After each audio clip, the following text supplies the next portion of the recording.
Imagine trying to do something good for your body, like make a high-protein smoothie for breakfast or after a workout, only to find your protein powder is full of junk.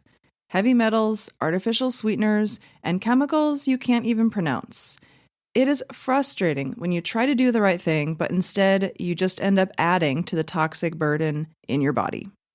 As someone who cares deeply about what goes into my body, as well as the patients that I work with, I believe that what we consume regularly needs to support our health, not silently sabotage it.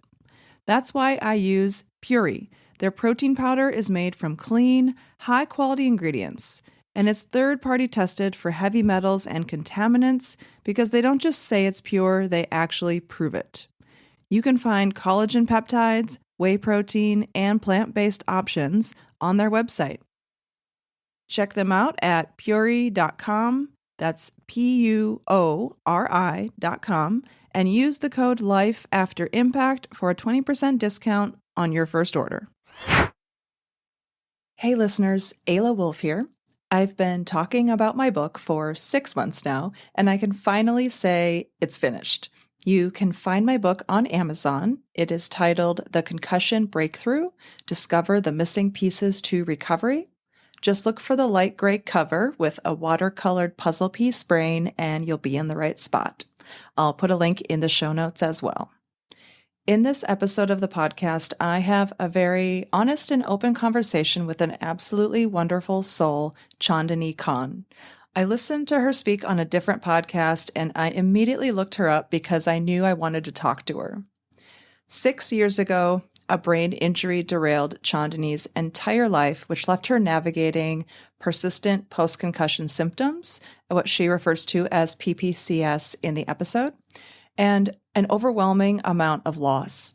Preparing a cup of tea, washing clothes, and sending emails became monumental challenges, and her familiar, fast-paced lifestyle appeared impossibly far out of reach.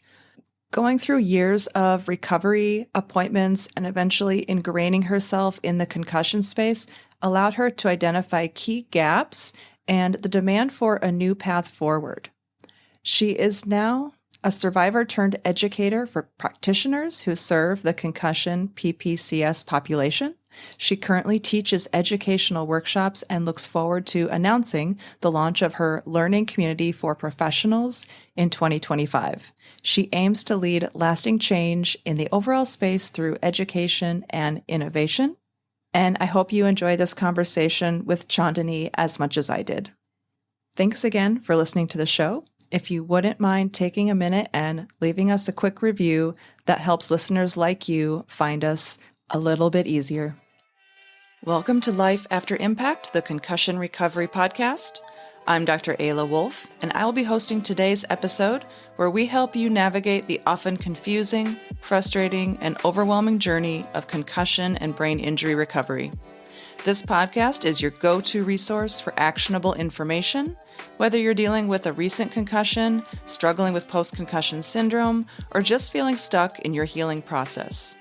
In each episode, we dive deep into the symptoms, testing, treatments, and neurological insights that can help you move forward with clarity and confidence.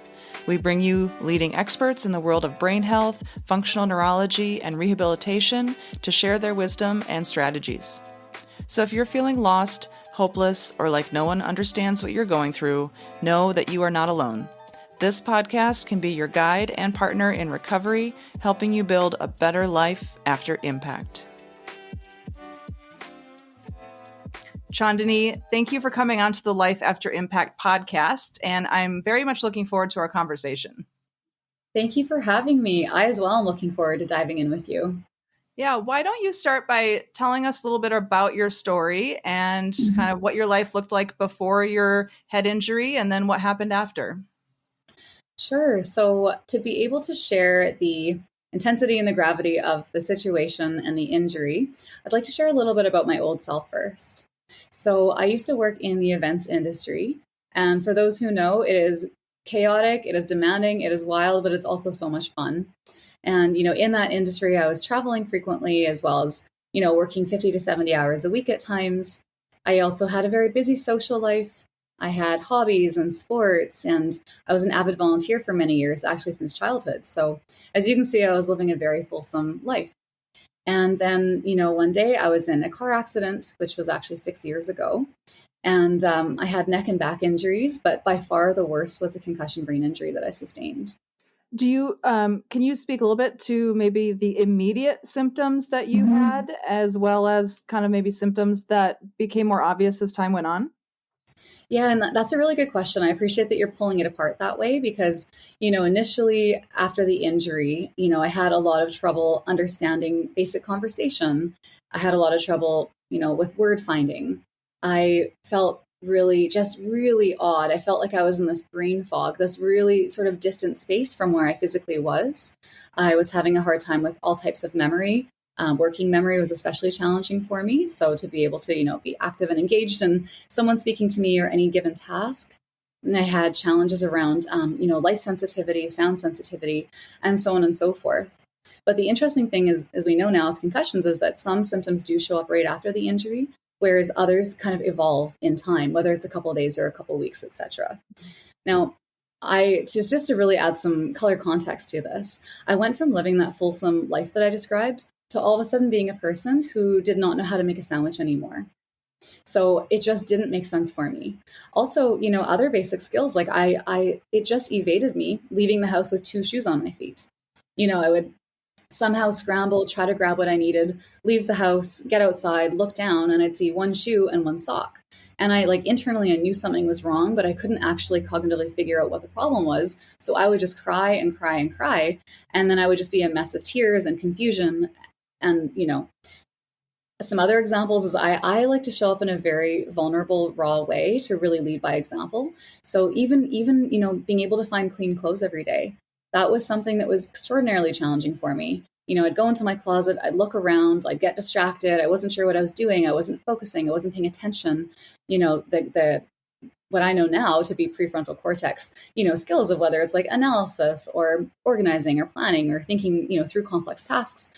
It just was too much for me to be able to think, this is a clean shirt. I should take off the one that I'm wearing and put it on. So, Yeah, that's got to be so scary event planning is like my worst nightmare because there's so many moving parts to planning an event. And yes. So for me, maybe with all of my concussions, whenever there's an event that I'm supposed to help plan, it's my least favorite thing because I don't think my brain likes to have to work in that way. So for you to be this, expert level event planner to then not even being able to understand like how to find clean clothes and put shoes on and make a sandwich. I mean, that had to have been so scary. It was scary. It was overwhelming. At that time though, I realized now that I didn't have the cognitive wherewithal to have the luxury of introspecting and thinking, wow, this is scary. I was just in the situation. It was full on. I was overwhelmed. I was anxious about it. I was crying for these unknown reasons. It just was very different. And a note on events is that I absolutely love logistics. I've always loved logistics. I love the chaos. I still have love in my heart for the chaos of events. That's, of course, not what I do anymore. It's not probably where I absolutely excel at the same level. But I still have that love for it. And you can call me next time you have an event you're working with. Well, I plan on doing a book launch. So if you want to help me plan that. Okay, so so you were very symptomatic and pretty immediately after the injury, and then you also had the physical injuries with the neck injury too. Tell me a little bit about some of the initial therapies that you sought out, and where were you finding the most help, kind of either right away? So it's one of those things. I kind of sigh first before answering this question because what I know now, I wish I knew then. There isn't necessarily like a standardized process that every single person with a concussion is put through, right? There's so much variance in the space. So when I speak about this, it very much is speaking to my own experience, and I'll hold on speaking to the experience of others.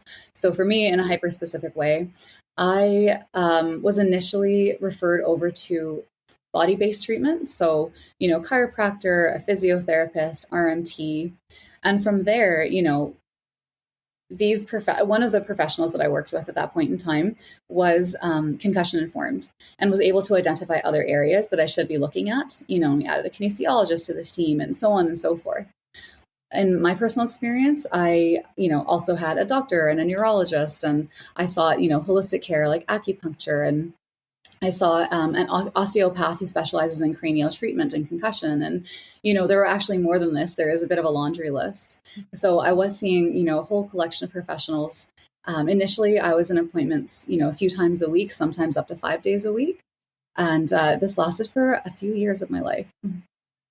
Wow, that's a lot of therapy. Yes, absolutely. Mm-hmm.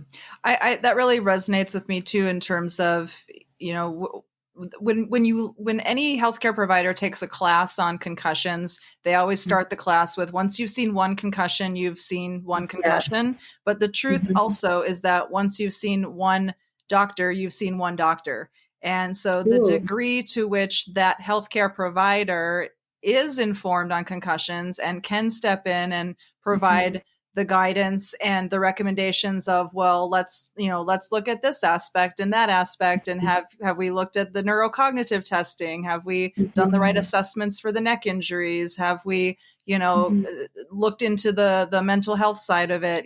There's, like you said, there's so many places where somebody can fall through the cracks or not necessarily have all parts of it get addressed. Absolutely. And what I love that expression that you shared. I haven't heard the other half of it that you shared as well about the practitioner side, but it's very interesting.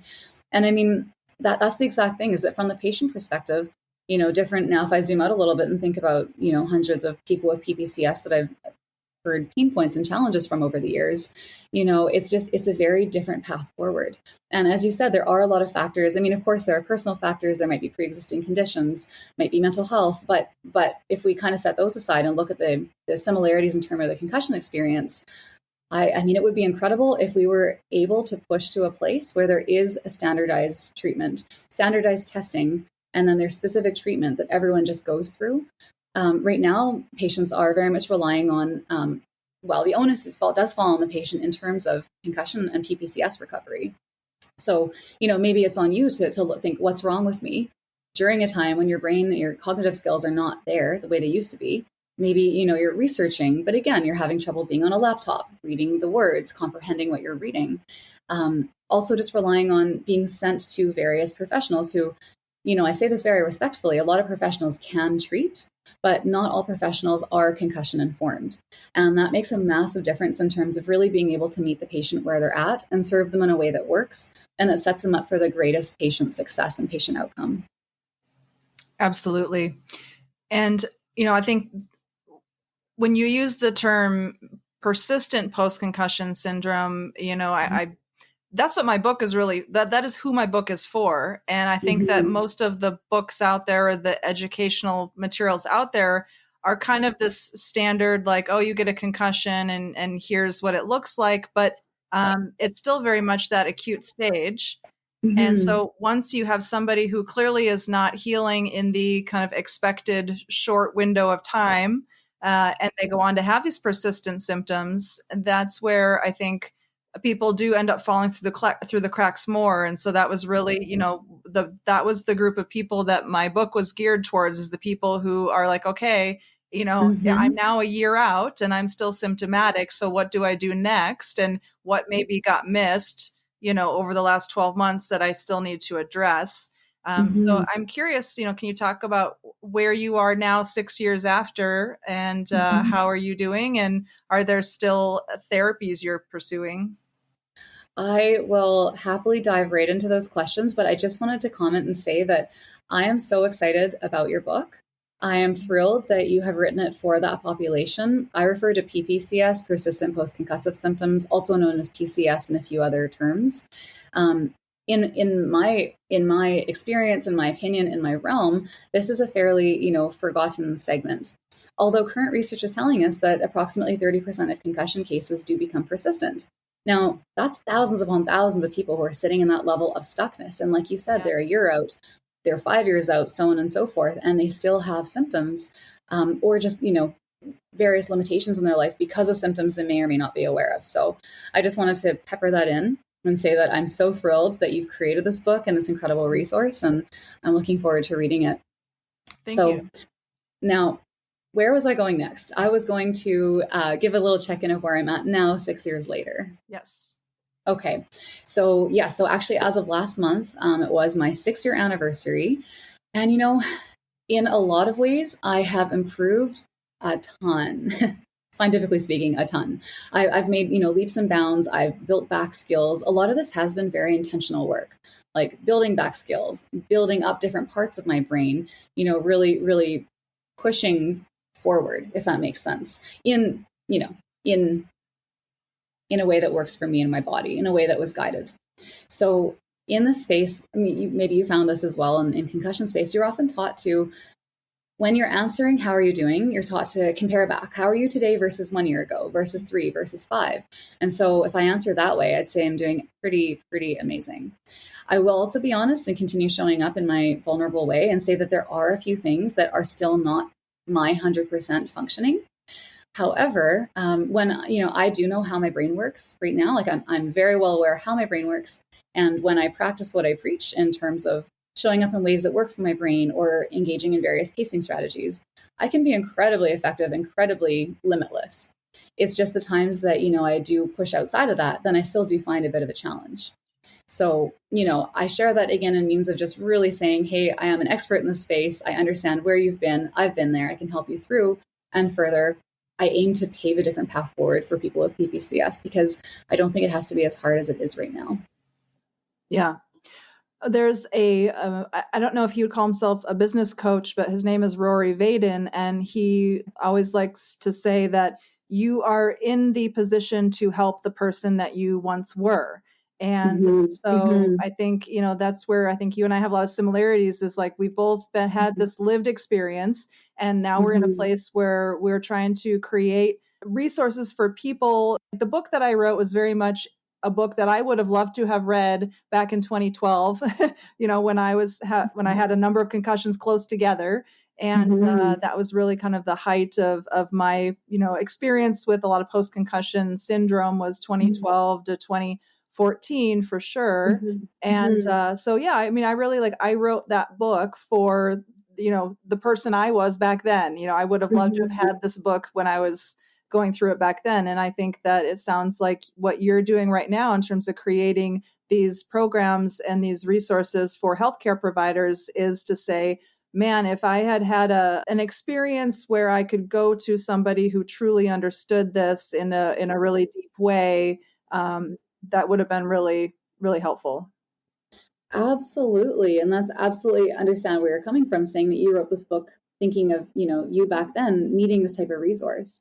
My first thought that comes to my mind is that is one thing that is just missing in the concussion recovery space is that there isn't just one single resource. There isn't one, one-stop shop where people can be like, I have an injury, I'm going here, every single thing will be looked at. Now, I want to be careful and say that, when you think about the realm of sport, that I tend to separate that as I believe the sport is a bit of a beast of its own in different ways. But, my focus in particular is the everyday person who wants to return to their life and return to their lifestyle. So that comes up first and foremost for me.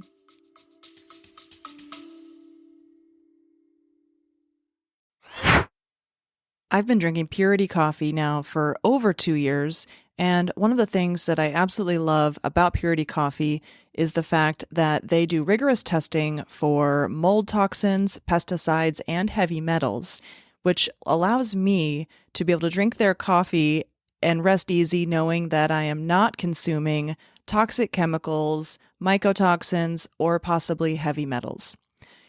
I know a lot of our listeners are paying a lot of attention to their health and trying to do everything they can to stay healthy.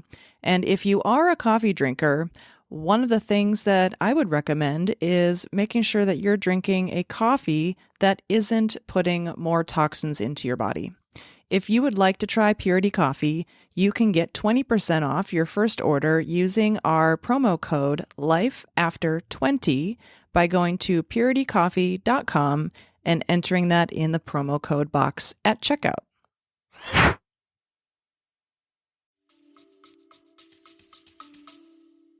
Yeah, and you're absolutely right. When somebody gets a concussion, like your experience, you said, well, I had to go to 5 different providers every single week and have 5 different appointments and see the acupuncturist and the osteopath and the physical therapist and the massage therapist and the chiropractor, and you had to craft your own kind of team of healthcare providers to help you. And it is true. We don't really have like the a concussion center for everybody that they can just go to and have all of the tests done and then see all the providers who are all working together.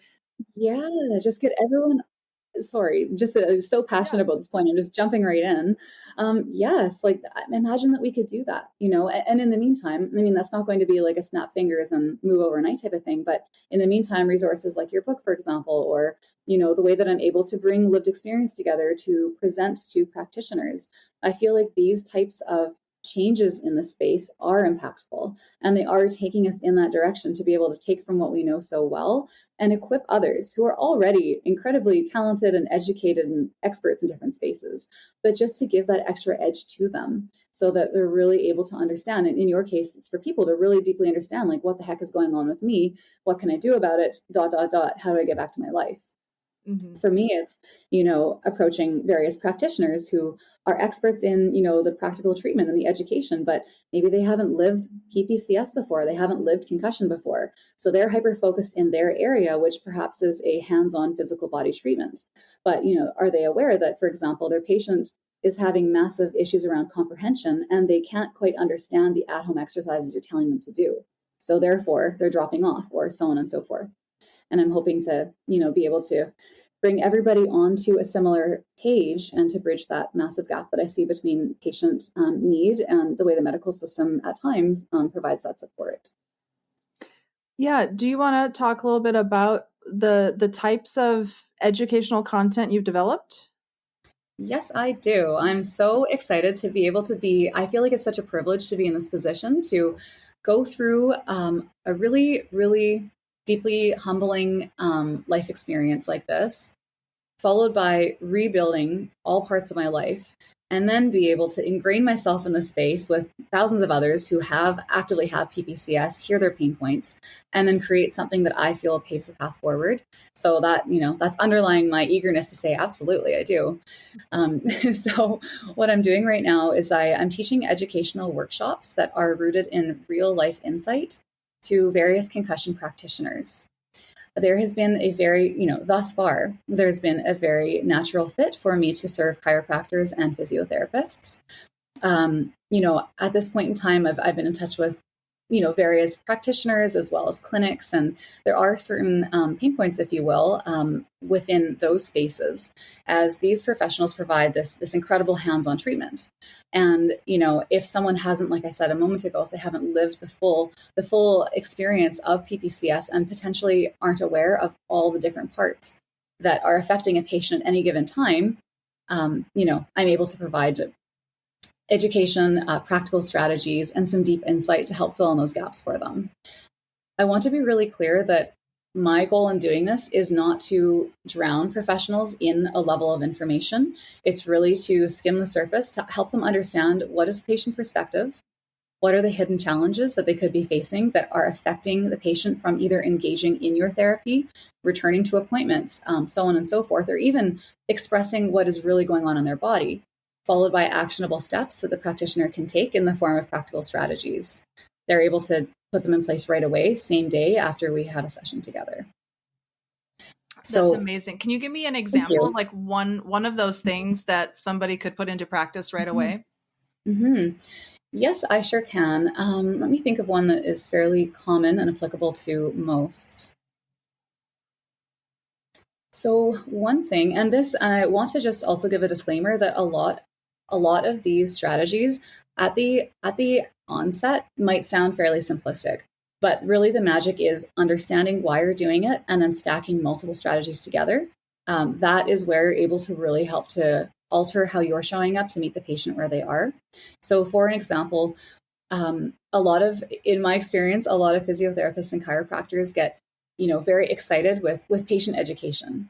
And so the, end of the appointment comes, and, maybe they're ready to offboard for that particular appointment. They're wrapping up. They want to tell the patient, what exercises to engage in, how many times. They want to also say, do you have any plans this weekend? Oh, and also, by the way, the reason you're doing X exercise is for, and then they insert some interesting education about the body and about the patient's injury they're working through.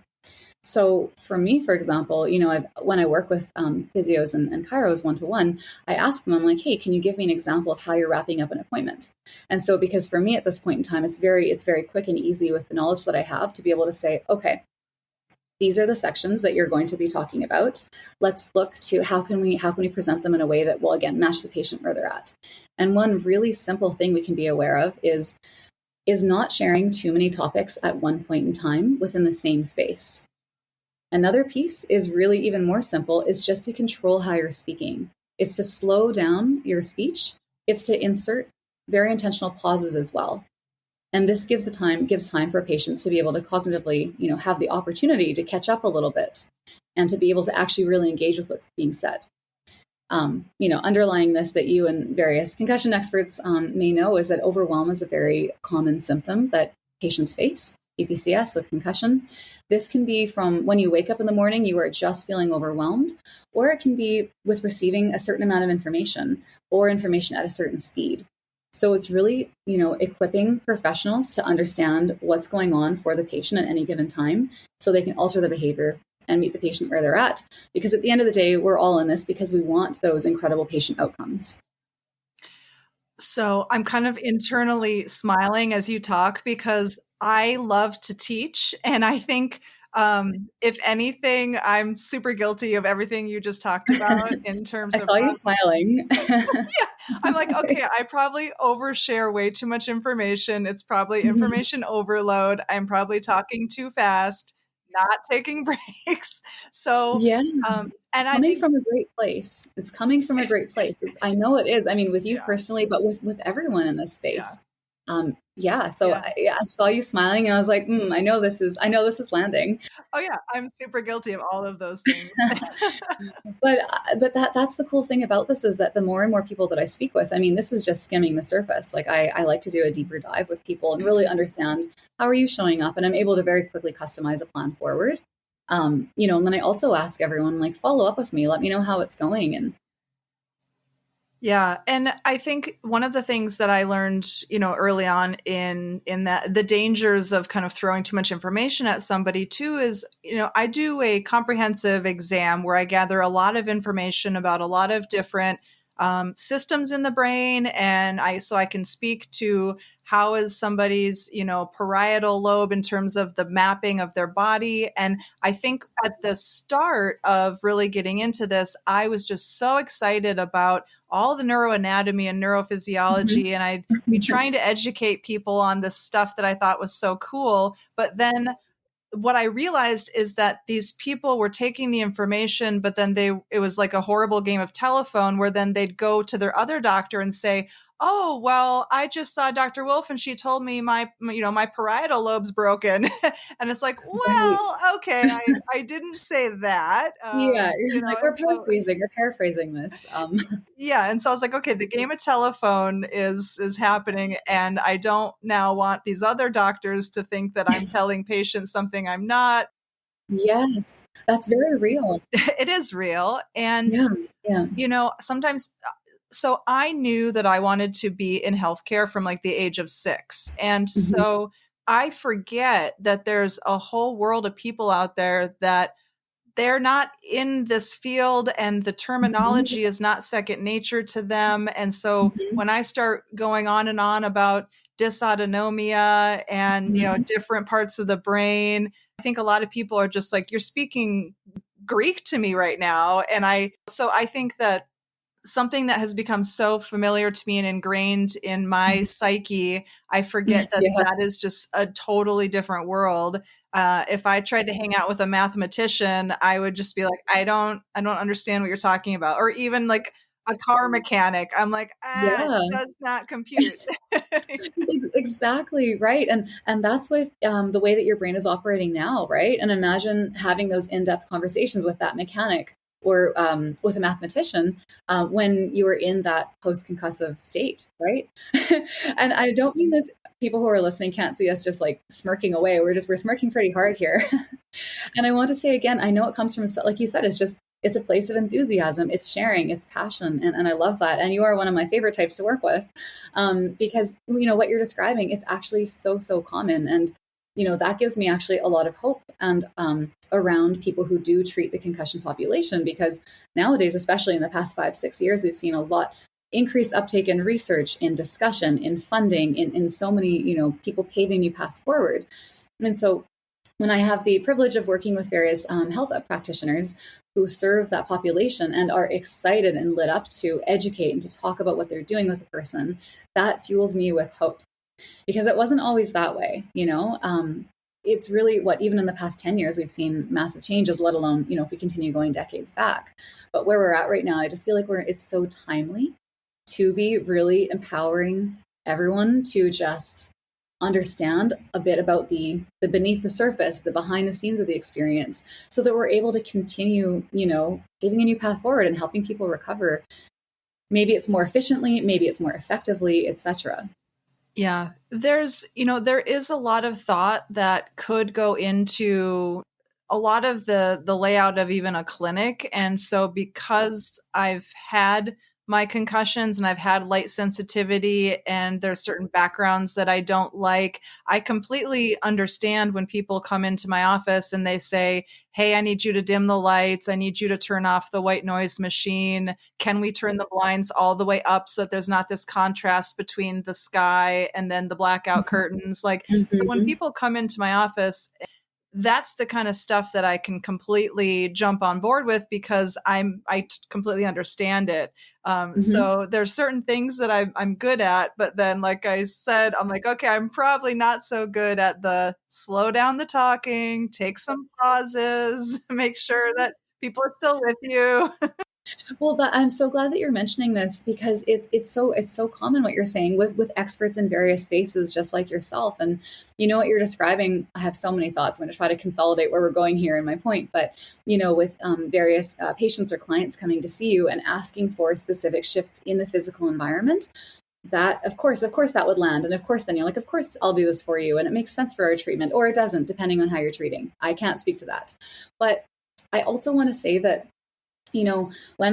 why I'm so lit up about serving practitioners in this way is because often just, practitioners and expertise set aside for a moment, we are all just human. And so often as humans, we look for visual cues to help guide us, whether we're in conversation or we're doing an intake form or anything like that.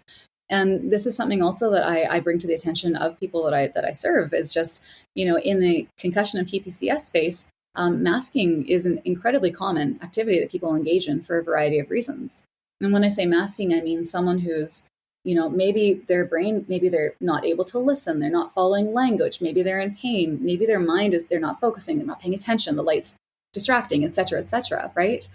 Maybe they're not really present, but externally they might be just nodding along and smiling, much like you and I are right now on this conversation, right? So I also really, want to bring that in front of people and say that is why what I'm doing, I feel, is really helping to pave a path by partnering with professionals and just really meeting professionals where they're at. It's when you have such a level of expertise built in a field, like you said, you're not necessarily thinking on this sort of micro step level, but that's where I come in. And that's why it's so complimentary for me to be able to bring this in and, help equip you to continue really helping people get where they need to be. Yeah, that's a really good point that you make. So somebody could be nodding along, acting like they're completely engaged in what you're saying, but the reality is that they might be completely checked out and their brain maybe just kind of shuts off in a moment, or they're too distracted by a noise or the lighting or all that stuff. And so I do often, check in with my patients when they come in, and I'm asking them, do you want these lights off? Do you want the shades up? Do you want the music off? Because I know that these are really important things that could completely derail a treatment if the entire time they're in the room, they're uncomfortable. Yeah, absolutely. And I'm so glad, like, with your lived experience, you're already, leaps and bounds beyond perhaps a practitioner that hasn't had that opportunity, should we say, to live the experience and to know those things that you know. And I'll just share something that came to mind when you were describing the environment and patients or clients making requests. It takes me back a few years. So I want to separate this. So for my recovery, I attended RMT sessions that were very painful, but necessary to help get my back and neck in order. Outside of that, I decided to book myself a relaxation massage at a nice spa a few years ago. And so I went in, going to go do my thing. And I got in there and I was laying down, and, the lights are dim and there was music on. And that was at a point when I was just really intolerant. It was really, not relaxing for me. And so I'd asked this practitioner, I'm like, hey, do you mind actually just turning the music off? And she's like, sure. So she turned it down like a couple levels and came back and started going in. I was like, oops, nope, sorry. Do you mind turning it off so that there's no sound? And she just couldn't cope with that. She's like, what? You don't want sound? Okay, like off. So she turned it off. And then I think she just felt weird. And that was her own journey. Bless her heart. Right. But to the point of, that type of experience, very much a lot of patients who might have PPCS going in to see various practitioners, they might be asking for things like that. And if the practitioner isn't, as I say, concussion informed, they may receive similar feedback. And so, yeah, I just wanted to share that. That's just an offshoot that came to mind. And I was like, yeah, this just kind of drives the point further. Mm-hmm. Yeah. And in a lot of physical therapy clinics, you've got open therapy bays where you've got a lot of people all kind of in one space together. And so I could also see in that sense that, it can be difficult when you're coming in and there's all this kind of commotion going on around you. I mean, yes. I know for me, I've never understood how anybody can take their laptop to a coffee shop and get any kind of work done, because I need like complete silence and zero distraction in order to focus. I don't need the opposite, which is people coming and going and talking and music and the sound of the coffee machines. And I'm just like, I don't understand how that's even a thing. So let me ask you this. Did you feel that way before your injuries in the 2012 sort of to 2014 period? Think about coffee shops, think about being at an event or a concert or a busy environment, traveling in an airplane. Think about those. Well, so my first concussion was when I was 18 and I got kicked in the head. And after that, I had a change in my hearing where it was really hard to hear other people in busy environments. Yes. And I have a whole section of that in my book. But so I think that when I was younger, I for sure hung out at coffee shops, but I never, I don't think I could ever really get much work done at a coffee shop. And I also didn't love being in really loud, noisy environments because I just couldn't hear the people I was with. And it was always a little frustrating to be like, what'd you say? What'd you say? What? Yeah, I thank you for sharing that. And I know from experience exactly what you're talking about in terms of the loud environment. And I was curious, just, being that you had your first concussion at 18, of course, that could have shifted some things for you starting then. But, being in a coffee shop, that is something that I have personally been very affected by as well. So I was nodding away when you were sharing this. And this is something that, I've shared throughout to every practitioner I've ever worked with, to speaking on podcasts, to working with people one-on-one, to, bringing that into how I teach now with practitioners as well. Coffee shops. It's so funny because you're right. For some people, they go and they read a book, and it's an ideal environment. It's total chaos if you ask me. But in my experience of this, I'm kind of opposite from you. So nowadays, I mean, oh my gosh, since my injury, coffee shops are not relaxing. I can't hear, I can't focus. It feels like overwhelm and chaos. There's movement, there's sound, everything. There's smell, right? Like all the senses are engaged. However, in my before life, I used to work in events. And so I traveled often. Airplanes are very loud, by the way. I traveled often. I was, being in a crowd of 100,000 or 500,000 people was very normal for me. And I did excel in that space. That is when I focused my best. And I was a person in those days where I constantly, I worked remotely a lot of the time. So I was constantly working on airplanes, on trains, in coffee shops, in restaurants, in the middle of a 500,000 person event. So I had that experience where for me, that is where I tapped in and I was my most efficient. I think like there's something to be said here about being an A-type and, in overdrive, but that's a whole other conversation. So for me, it's just been this massive shift where now you bring up coffee shops and like, that's that's a massive topic in my personal life and my personal experience. So Mhm. Yeah. And for so long, I didn't understand why I had so much anxiety when I would say go to mm-hmm. a restaurant with a group of people, or, a party or whatever it was, where there was just Mm-hmm. a lot of people and a lot of noise and a lot of Mm-hmm. conversations. So for the thing that, is I often am kind of stunned by it is the fact that when I had post-concussion syndrome, I didn't know I had post-concussion syndrome. I just knew I Mm-hmm. was struggling in life, and I didn't quite know why until I had my light bulb moment that went off. And Mm-hmm. so for so long, I just didn't know why I felt anxious and uncomfortable in my own skin. And Mm-hmm. then obviously, once I recognized what was going on and I was like, oh, aha, this all makes sense. I Mm-hmm. just remember very clearly my sister and I went to New Orleans in 2021 for a little Mm-hmm. sister getaway vacation. And we were walking down Bourbon Street on a Saturday night. And I was Ooh, walking down the street and I was like, I can handle this. And wow. it was the That's moment where it's like, huge. yeah, we're talking 10 years or more of not being Mm-hmm. comfortable in busy environments and avoiding concerts and avoiding crowds and avoiding, Mm-hmm. state fairs and avoiding all that stuff. Mm-hmm. And then to be able to walk down Bourbon Street and feel relaxed in my own skin on a That's Saturday night. huge. Okay, I have goosebumps. I genuinely do because what you're sharing, like it still really strikes a chord with me. I feel what you're feeling. I feel what you're describing. That is massive. And if somebody hasn't lived the experience that you have with your multiple concussions, especially in a short period of time in PPCS or the PPCS I experienced, they wouldn't quite grasp that. But that alone, I mean, just like it's probably one of the most chaotic environments you could ever paint to drop into. So that's huge. And of course, it stands out to you as this flashbulb memory of aha. Yeah, it was kind of a victory moment. Not that I need to be on Bourbon Street frequently, but Yeah, let's be um, clear. Ayla does do some incredible work. She's not always on Bourbon Street.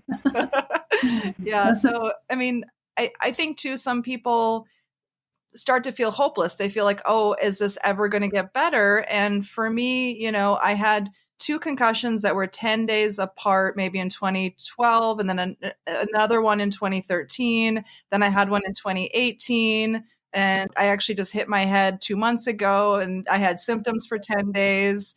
And Mm-hmm. so, again, it's like people often have this sense of hopelessness. And sometimes it's nice to hear that for me, I don't feel like I'm missing out on life by not going to concerts and events. And I'm such an introvert that I don't feel like I'm missing out. But to be able to have the flexibility to be okay in those environments if I find myself in them, that's important to me. And so it took a very long time, but it was like, hey, I made it. It happened. That it's a massive moment of triumph. I hope you found some way to celebrate it. I'm sure I did. I'm sure you did too. To your point of the hopelessness piece, that is huge in the space of PPCS, Yeah. and living that myself. So again, I will just kind of remind for our listeners that I have always had this raise my hand and say I am a high achiever, I'm a type A, I'm high functioning. I'm a lifelong leader and learner. Like this has really been my personality forever, really. And so for me to live like that, and whenever previously I came up against a struggle or something, and I was like, well, I'll push through. Well, I'll make it through. Well, I'll learn my way through. Well, I'll just do it, right? And so for me to experience something like PPCS, where I was rug pulled completely from under me, living this. I remember this time in my life, I should say, where I was in a time in my life where a lot of people around me, whether it was friends or communities, et cetera, people were moving forward. They were hitting these stereotypical trajectory or milestones, buying places, traveling to certain areas, getting married, having kids, like this whole type of, transition was happening.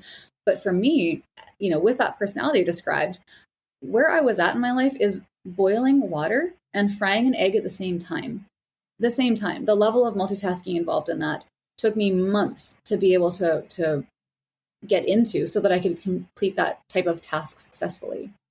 So when you talk about, facing hopelessness, I mean, from my own experience, that the worst thing in the world was just not having an end date.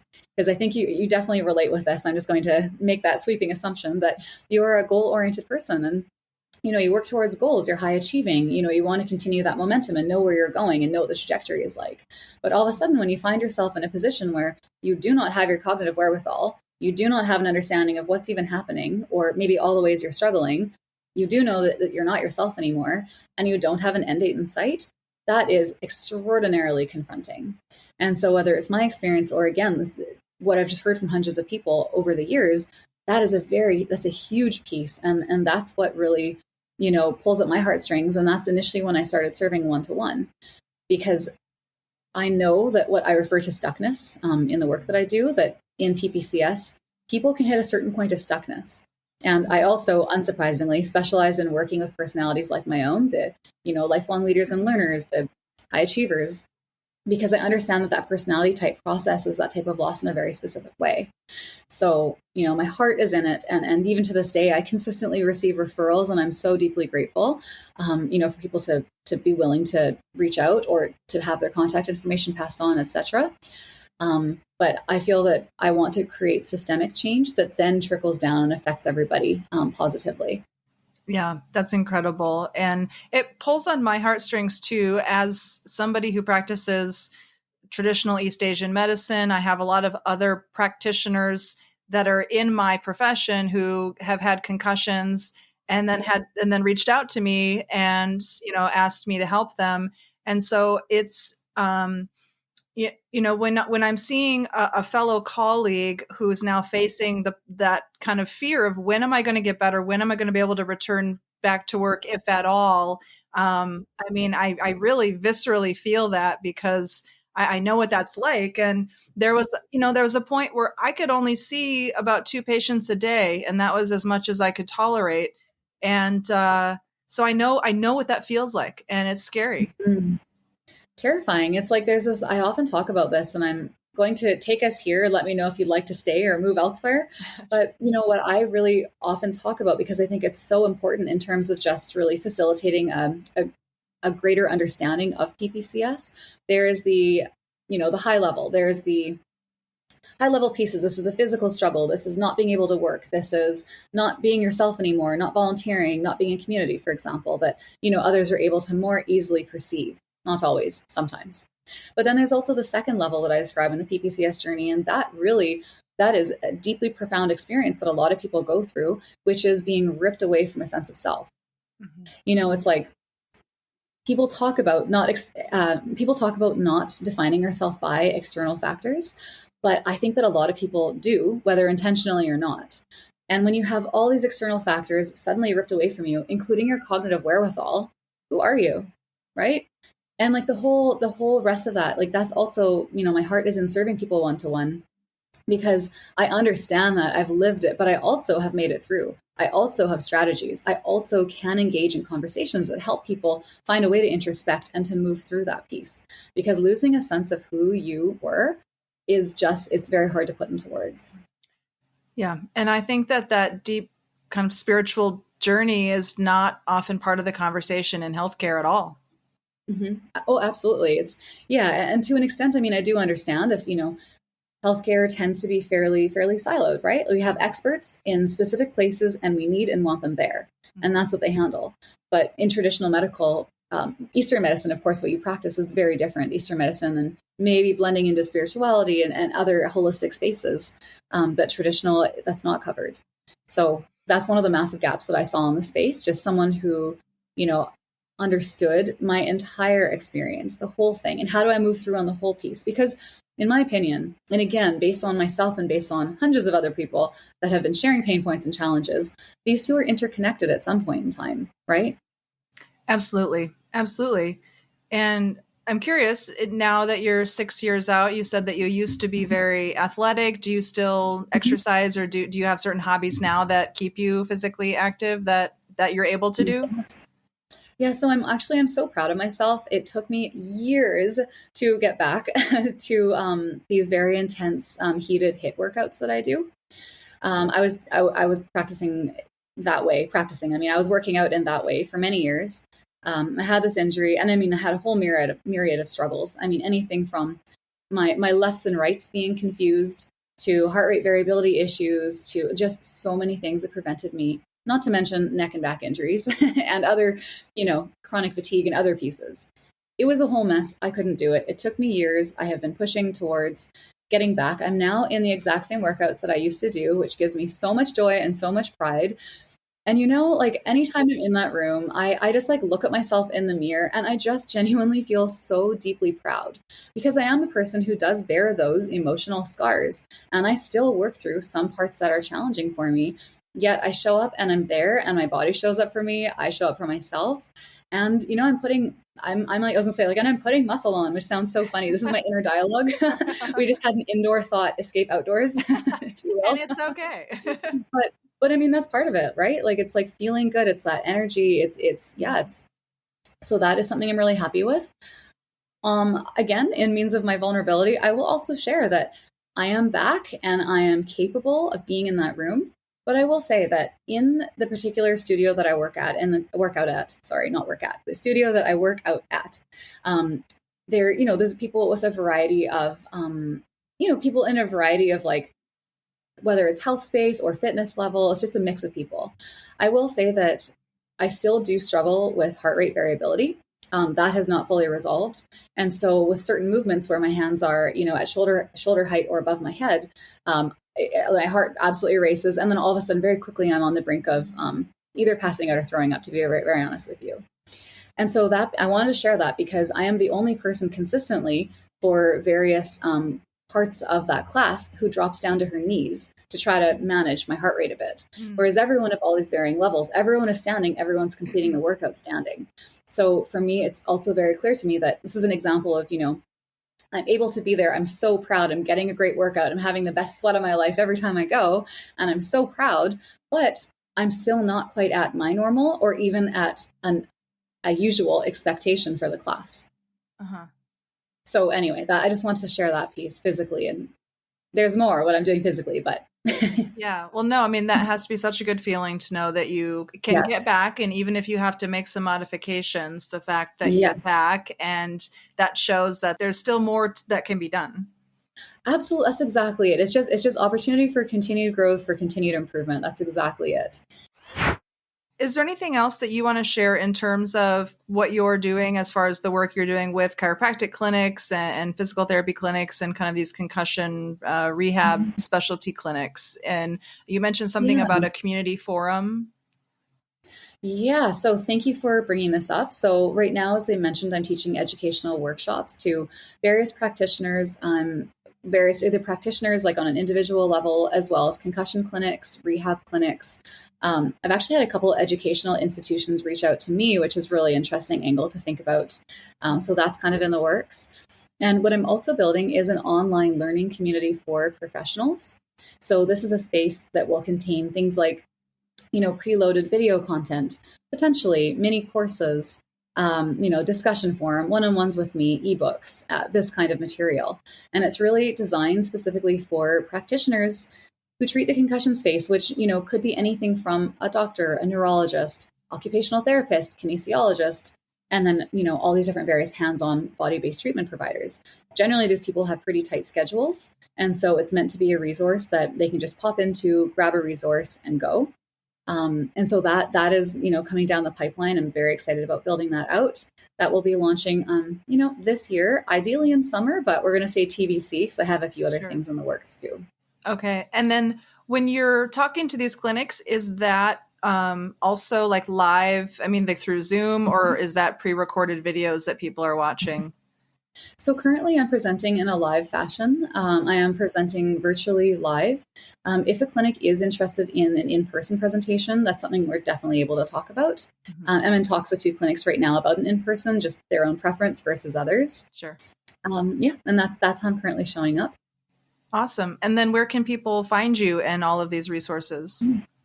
So my website is www.returntolife.ca, spelled traditionally. I believe it will be in the show notes as well. You're also welcome to find me on LinkedIn. My name is Chaandani Khan. I would love to connect with you to share more resources there. And if you'd like to send me an email, I'm always open to hearing from, practitioners or people with PPCS or someone who's outside of the space and maybe wants to talk about a various type of collaboration. My email is hello@returntolife.ca. Perfect. I'll definitely put all that in the show notes. Well, thank you so much for coming on the show. And I definitely want to do this again in the future. Thank you so much for having me. This was a really great conversation. I'm very excited for your book. Thank you. Should be out next week. So I will let you know as soon as it's available. Amazing. Yeah. Well, I will put all your contact information with your LinkedIn, your website. Do you want me to do your Instagram?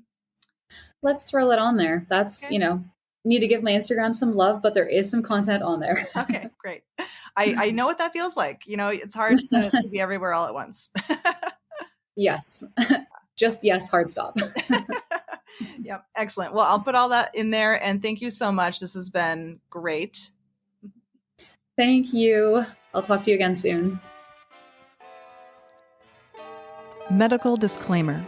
This video or podcast is for general informational purposes only and does not constitute the practice of medicine or other professional healthcare services, including the giving of medical advice. No doctor-patient relationship is formed. The use of this information and materials included is at the user's own risk. The content of this video or podcast is not intended to be a substitute for medical advice, diagnosis, or treatment, and consumers of this information should seek the advice of a medical professional for any and all health-related issues. A link to our full medical disclaimer is available in the notes.